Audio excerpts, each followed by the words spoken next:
Next ideology is the communism. So communism is similar to the Marxism. There is only little difference in it. Communism was the ideology which was expressed by the Karl Marx. Communism is said to be the form of socialism, but the difference between the communism and socialism is a peaceful and evolutionary. Socialism is peaceful, while the communism is violent and revolutionary. All socialists aren't be communist, means all socialist people are there. They cannot be communist, but communist can be socialist. Means it is said that some peaceful people from socialism cannot be become communist. Means peaceful people, all peaceful people cannot be become violent people, but some violent people can be peaceful. This is said in this. So the main motto of communism ideology is to form a socialist state, and socialism means the welfare of all state. We have already seen what is socialism in the previous video. Human beings, welfare of the state, human beings. So Karl Marx wanted socialism, justice, equality, power in the hands of labor class. He observed that the capitalist class is exploiting the labor class, and therefore majority of class is away from the political power, economical power, and they don't have any share in the state. They are treated as slaves according to the Karl Marx. And so he wanted the labor class should hold the power and wanted to get up a new state. Means for the labor class, Karl Marx started to struggle.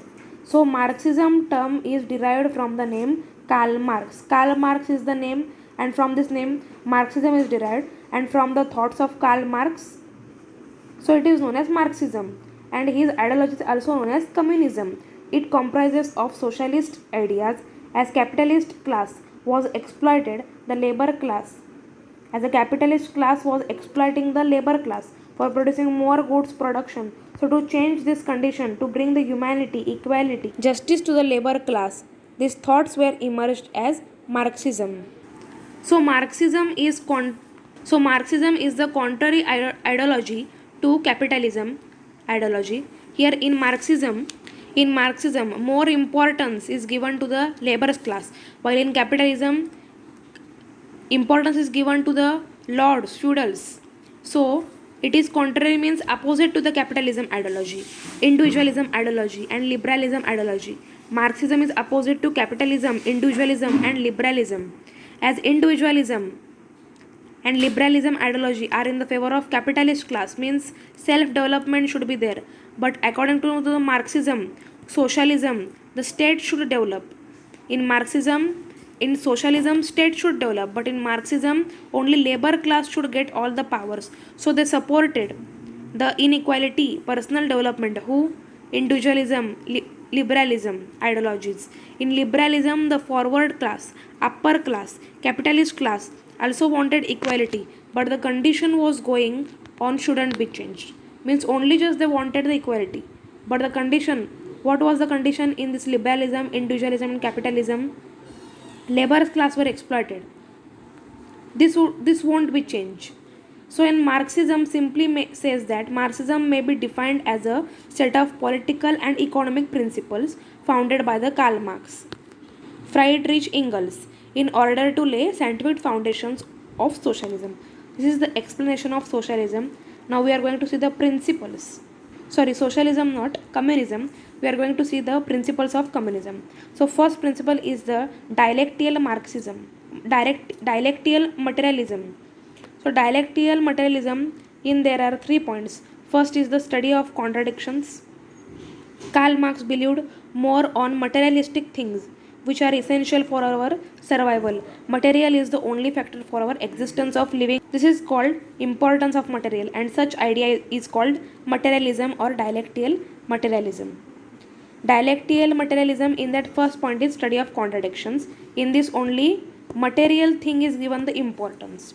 Second is the matter primary and mind secondary. In this only matter means thing is important. Main principle of Karl Marx, he says that matter is a primary need. Then it is a matter, the mind.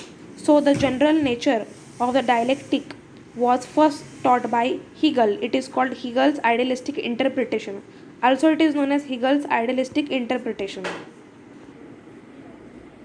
So according to them, source of sensation and ideas is a primary materialism, and the mind emotions are secondary. Material life of society is primary and spiritual life is secondary. Means what is primary? The things which provide us luxury, pleasure are primary.